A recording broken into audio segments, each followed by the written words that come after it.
धाकड़ खबर बेखौफसुमा बेबाक अंदाज। धाकड़ खबर के न्यूज़ रूम से मैं आपके साथ हूं अकरम रईस खान। रोजगार मेले के नाम पर, जी हां, ध्यान से सुनिए, थोड़ा गौर से सुनिए। रोजगार मेले के नाम पर एक नया इवेंट लॉन्च करके प्रधानमंत्री नरेंद्र मोदी ने आज 75,000 युवाओं को अपॉइंटमेंट लेटर या यूं कहें कि नियुक्ति पत्र देने का, बांटने का यशस्वी ओजस्वी और ऐतिहासिक काम किया है। और साथ ही वादा कर दिया है कि दिसंबर 2023 तक 10 लाख नौकरियां देने का टारगेट यानी लक्ष्य भी पूरी जिम्मेदारी के साथ हासिल कर लिया जाएगा। इस खबर को सुबह से भूप मीडिया और उसके द्वारा चाटुकार दंगाई पत्रकार अपने स्टूडियो से कूद कूद कर, उछल उछल कर, बढ़ा चढ़ाकर बताने दिखाने में लगे हुए हैं ताकि गुजरात चुनाव में, हिमाचल प्रदेश के चुनाव में भारतीय जनता पार्टी को फायदा पहुंचवाया जा सके। लेकिन उन सवालों को गायब कर रहे हैं जो आज के नए इवेंट के बाद खड़े हो रहे हैं, जो आज के नए ऐलान के बाद खड़े हो रहे हैं। मीडिया ने उन सवालों को भले ही गायब कर दिया हो, लेकिन देश की सबसे पुरानी पार्टी यानी कांग्रेस ने उन सवालों पर प्रधानमंत्री नरेंद्र मोदी से सवाल पूछ लिया है। साथ ही मीडिया से कहा है कि वो भी इन सवालों पर प्रधानमंत्री नरेंद्र मोदी से और भाजपाइयों से सवाल पूछे। लेकिन कांग्रेस के सवाल पूछने के बाद भी भूप मीडिया और उसके दड़ा चाटुकार दंगाई पत्रकार उन सवालों को नजरअंदाज कर रहे हैं और उस पूरी प्रेस कॉन्फ्रेंस को ही मीडिया से गायब कर दिया गया है। मैं उसकी एक छोटी सी क्लिप आपके सामने रखने जा रहा हूं जो गुजरात से की है पवन खेड़ा ने। सुन लीजिए पवन खेड़ा क्या क्या सवाल उठा रहे हैं। कोविड हो तो तमाशा, कोविड से लोग मर रहे थे तब भी तमाशा, लोग बेरोजगारी में हाय तौबा मची हुई है पूरे देश में, फिर तमाशा। इस देश ने सरकार चुनी है, तमाशबीन नहीं चुने। यह तो धन्यवाद है भारत जोड़ो यात्रा को कि बेरोजगारी शब्द नागपुर वालों को भी थोड़ा थोड़ा समझ में आने लगा कि हां बेरोजगारी है, नहीं तो आंखें बंद थी सबकी, कान बंद थे सबके।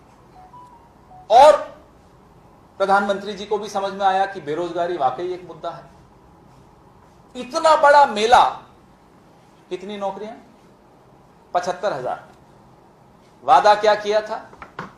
अगर वादे पे हम जाएं तो 16 करोड़ नौकरियां पिछले 8 साल में मिलनी थी, उसका हिसाब दे देते मेला शुरू होने से पहले। मैं आपको ज्यादा समय नहीं लेते हुए यूपीए के वक्त नौकरियों का हिसाब किताब दे रहा हूं। हम लोग डरते नहीं हिसाब किताब देने से। और दीपावली के वक्त लेखा जोखा हमारे सांस्कृतिक परंपरा है, सारा बही खाता सामने रखना चाहिए, मोदी जी को भी रखना चाहिए, हम रख रहे हैं। एसएससी के 68 से 69,000 नौकरियां प्रति वर्ष मनमोहन सिंह जी की सरकार में मिलती थी। ये पब्लिक नॉलेज है, सब सार्वजनिक आंकड़े हैं, कहीं छिपाने वाली बात नहीं है। यूपीएससी की 20,000 नौकरियां होती थी प्रति एक साल में। 20,000 यूपीएससी, 68 से 69,000 एसएससी, 30 से 35,000 रेलवे। बैंकिंग में 50,000 नौकरियां एक साल में मिलती थी। डिफेंस में 1.5 लाख नौकरियां प्रति वर्ष मिलती थी।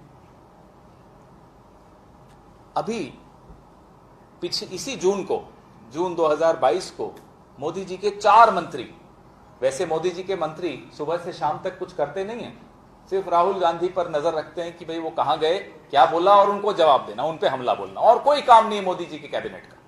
लेकिन इस जून में मोदी जी के 4 मंत्री आए, प्रेस कॉन्फ्रेंस की, क्योंकि मोदी जी तो करते नहीं प्रेस कॉन्फ्रेंस, मंत्री करते हैं। प्रेस कॉन्फ्रेंस करके बोला कि जून 2023 तक 10 लाख नौकरियां देंगे। आज क्या है जी? अक्टूबर खत्म हो रहा है,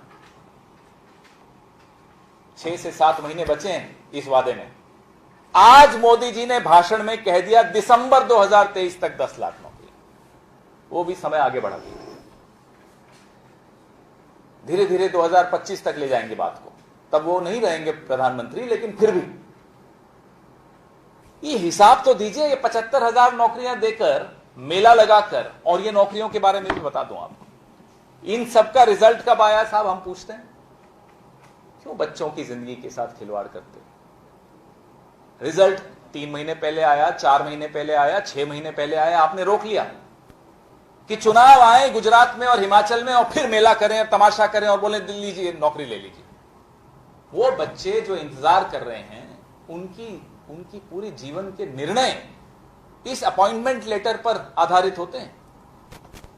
अपॉइंटमेंट लेटर मिलेगा, शादी करेंगे, घर बनाएंगे, अपना परिवार को आगे बढ़ाएंगे। सब आपके इस तमाशे की इंतजार कर रहे हैं पिछले 6 महीने से। क्यों? हम ये भूल जाते हैं, जो अपने आप को प्रधान सेवक बताता था वो अपने आप को राजा मानता है। अब तो वो मुंह से प्रधान सेवक शब्द बोलते भी नहीं है, क्योंकि उन्हें मालूम है कि कोई विश्वास नहीं करेगा। ये क्या राजा रजवाड़ों का राज चल रहा है? जब मैं कहूंगा तभी अपॉइंटमेंट लेटर देंगे, भले उसमें 6 महीने लग जाए, 4 महीने लग जाए, आपकी जिंदगी तबाह हो जाए, लेकिन चुनाव के पहले नाटक करना है मुझे। ये एक लोकशाही है। लोकशाही में आप अपने आप को कुछ भी माने, आप हैं जनता के सेवक। एक वोट पे आपको जनता बाहर कर देगी। उस जनता को, उस नौजवान पीढ़ी को आप मजाक में एक तरह से उसका जीवन बर्बाद कर रहे हैं। अडवाणी जी ठीक कहते थे, हम उनकी बातों से बिल्कुल सहमत कभी नहीं रहे, लेकिन जो उन्होंने एक शब्द इस्तेमाल किया था अपने चेले के लिए, ये इवेंट मैनेजर है। आप करिए इवेंट, जो करना है करिए, सरकारी खर्चा है, सरकारी पैसा है, बर्बाद करिए, जनता देख रही है। लेकिन नौजवान का जीवन तबाह करने का हक आपको किसी ने नहीं दिया। आज खबरों में आ रहा था, गुजराती में लिखा है लेकिन मैं पढ़ लेता हूं, गुजराती समझ लेता हूं। भाजपा नेता के कॉलेज से पेपर लीक हुआ, एफएसएल रिपोर्ट। यह आपने नौजवान की हालत कर दी इस देश में। देखिए, मैं गलत तो नहीं पढ़ रहा गुजराती में, आप लोग तो सब पढ़ रहे होंगे, अच्छी तरह देख लीजिए। भाजपा नेतानी कॉलेज माथी पेपर लीक था या नहीं, ये एफएसएल रिपोर्ट है। इतनी प्यारी भाषा है तो सीखना तो चाहिए ना, इसलिए सीखने की कोशिश कर रहे हैं। मैं भी, आलोक भाई भी, और हिरेन भाई और पार्थिव भाई सिखा नहीं रहे, अब क्या करें। लेकिन ये बात एमएसएमई सिर्फ इस जून में, ये जो अभी जून गया, 1.25 लाख नौकरियां छीन ली लोगों से। 1.25 करोड़, माफ कीजिए, 1.25 करोड़, 1.25 करोड़ नौकरियां छीन ली। एमएसएमई सेक्टर तबाह हो गया। करे ना मेला, उसके बारे में भी एक इवेंट कर दें, लोगों से बोले साहब बैंड बाजा बजाइए, आप अपनी तबाही पे अपना नाचिए। ये क्या हाल बना दिया है इस देश का, इस प्रदेश का, यहां के नौजवान लोगों का। तो आप लोगों के माध्यम से हम कुछ सवाल पूछ रहे हैं। वो सवाल 10 लाख नौकरियों पर है जो आपके मंत्रियों ने वादा किया था। वो सवाल 1.25 करोड़ नौकरियों पर है जो छीन ली गई हैं। वो सवाल 4-4, 6-6 महीने से जो आपने रिजल्ट रोक दिया आज के तमाशे के लिए, उस पर है। वो सवाल 16 करोड़ नौकरियां जो आपने वादा किया था और नहीं दी थी, उस पर है। वो सवाल एमएसएमई सेक्टर की तबाही पर है।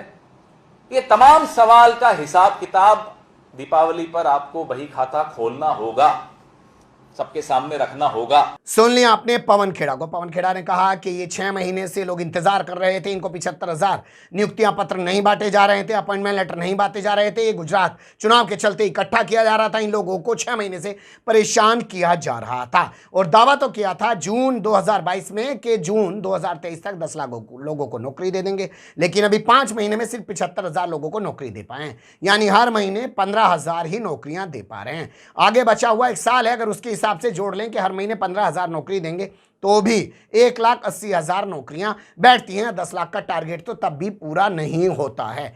क्या कोई सवाल पवन खेड़ा ने गलत उठाया? क्या इन सवालों को मीडिया को नहीं उठाना चाहिए? यही इस खबर का मकसद था, आपके सामने रख दी। अच्छी बुरी जो भी लगी हो, कमेंट्स के रूप में आप लोग अपनी राय जरूर दीजिएगा। खबर को लाइक कर सकते हैं, चैनल को सब्सक्राइब कर सकते हैं और ज़्यादा से ज़्यादा हमारी खबरों को शेयर कर सकते हैं। फिर ऐसे ही किसी सुलगते हुए या उलझते मुद्दे लेकर मैं आपके सामने हूँगा हाजिर। फिलहाल अभी मुझे दें इजाज़त।